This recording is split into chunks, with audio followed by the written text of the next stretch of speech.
Hi,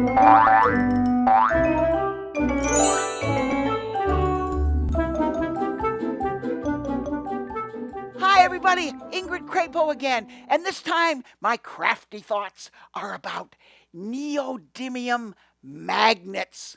These things are so amazing. You probably have heard of the term rare earth magnet. This is one of those. There are several kinds of rare earth magnets. This one is neodymium.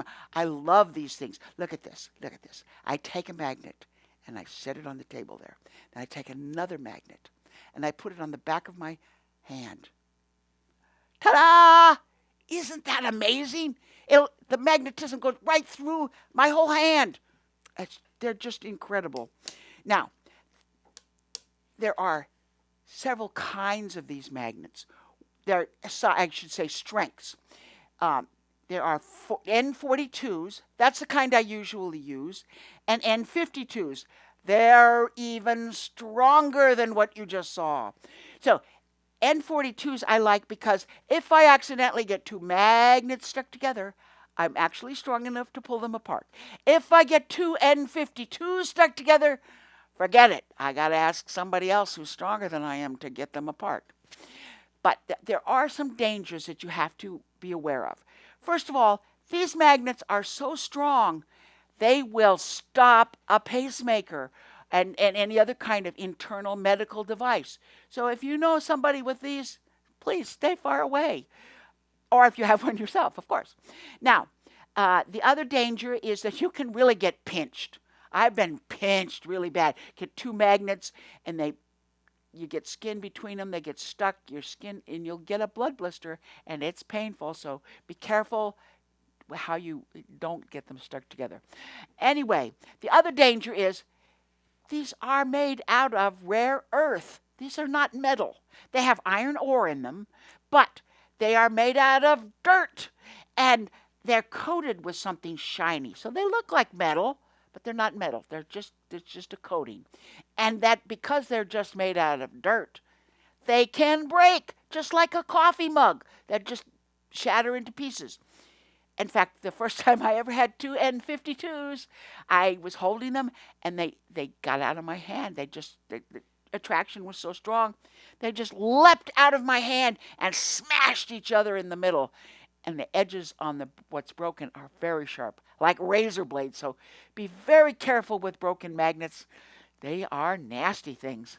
And also they're expensive, so don't break them. It's hard. There are 4 ways I attach these magnets. And if you look, there's a style of magnet here. It's a bar magnet right over here. Here we go. And these bar magnets, you can get them with screw holes in them. You see how they're indented? So I screw these to set pieces, and that way I can hold props that you need to get to in a hurry. So they're very useful that way. That's one way. Now, if I'm putting them on fabric, I make little pockets of fabric. I put my magnet into the pocket, and then I will stitch this to whatever part of a puppet needs to have something that sticks. Another way is really hard to get apart because I shouldn't put them together that way. They're just tape between magnets, so they really stick hard. And, oh boy, come on. Here we go. I will use duct tape. Duct tape is great if you want to put the magnet onto cross-linked foam, that dense foam, because cross-linked foam works great with hot glue. You can't glue a magnet. First of all, you don't want a magnet to get hot because that's the only thing that will kill its magnetism. So I will put this tape on them, put it onto the foam, and then glue the tape to the foam, and then the magnet will be stuck to the foam. Ouch. Okay. Ouch. I'm being careless. Sorry about that. Now, the last way you can attach them is you can indent them into things like wood and then cover them up with something firm. So these are special bits. Some people call them flat hole bits. They originally were called Forstner bits. Now lots of different brands make them, but Forstner invented them. So that you can see it drills a flat hole. I even use this in cross-linked foam. I will drill into the foam, make a hole that fits the depth of the magnet, take the magnet in, and then glue fabric around it so that I can attach it to the foam, or I'll put tape on it and glue it into the hole that way. Or, or if you're going to put it into plywood, I will drill a hole the exact depth, put the plywood in, staple fabric around it, glue fabric around it.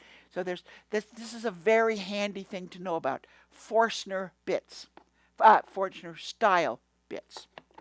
And now, this is one of my uses that I use a lot of these days. This is my dummy throne, where the ventriloquist dummy can sit in the chair on a stand.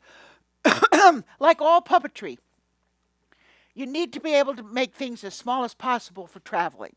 So the back goes in and out of the chair. There's a slot back here that it slides in, but the upright is held together with two neodymium magnets. Excuse me. All right, so you see, that's pretty tough. It works like a charm. Now I'm going to show you one of my puppets. This is a puppet I made. We use this puppet in our show called Dinosaur Babies because we primarily perform that show for preschoolers, and preschoolers are actually afraid of dinosaurs. So we figured if we get them giggling a lot before we start, it will help with their fears, with their love-hate relationship with dinosaurs. And you can see why I wear a hat for the flyaway hair. All right, this is Ella. This is as close as I get to being a ventriloquist. Ella is, of course, the misbehaving puppet. She's always doing things like sucking on her toes, and then we go, no, Ella, don't do that. And then, of course, she'll do it again. But my favorite thing she does, she takes her hat off, of course, as babies want to do, and she throws it on the ground. Do you expect me to pick that up? Okay, I'll pick it up.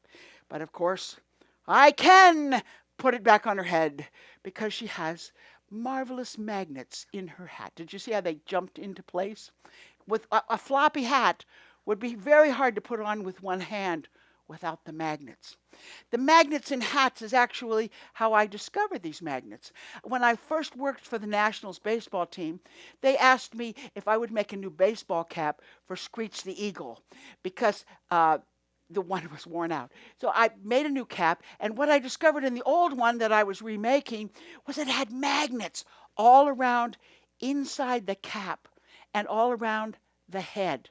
And that's how he could wear a baseball cap, a fairly large size baseball cap. Now, the whole thing with magnets started with mascots because fans would actually yell at them during the national anthem to take their hat off. It was, not appropriate to wear a hat in the national anthem. And of course they couldn't because the hat was stitched to their head. So everybody started using these wonderful neodymium magnets. Yes, neodymium magnets. Yes, yes, yes. Right. My friend Tom Dahl said to me at the Vent convention last summer, he said, Al Good is retired. There's nobody providing performance boards and stands for the Vent community. So I said, well, I'll give it a try. This is one of my performance boards. This is made out of a fabric that takes Velcro. So it will stick to the bottom of your soles of your puppets. In fact, the bottom of the board also takes Velcro so that you could put Velcro on a little curtain like this and hide your props up underneath the board. Now, I have other kinds of boards. This is one that doesn't have Velcro on top. It's just a padded board. And I put nice fringe on it. I have all kinds of styles. Or just tell me what you want. But on the bottom, it still takes Velcro. You can put a curtain around and hide props underneath the performance board. And then I went to my good friend Barry Gordimer. You probably all have seen him on Facebook. He makes those wonderful, incredible soft sculpture vent figures. And so I borrowed Grandpa Oompapa. This is Grandpa Oompapa. And then I got a wicked idea. I thought, well, ventriloquists put Velcro on the bottom of their shoes. What if I put magnets in the feet? Yes, that's what I did, Grandpa. I drilled holes in your shoes. Don't tell Barry, okay? I'll replace them with other shoes. And I glued them in. And now, because I also have magnets in the board, Grandpa Papa can stand on the board. Look.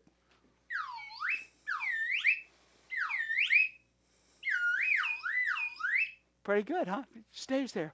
In fact, the very first time I put Grandpa on the board, I put his shoes on the board, and then I lifted Grandpa off, and the shoes stayed, but Grandpa didn't. So then Barry also had to sew the shoes onto Grandpa. They're easy. I can get them off real easy. Yes, I promise. Okay. Well, now, wait a minute. Who left their cell phone on? You did? You think it's you? Okay. Well, let's see. Magnets. What a great way to hold props.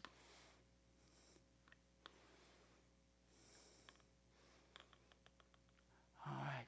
So Grandpa can hold his own phone.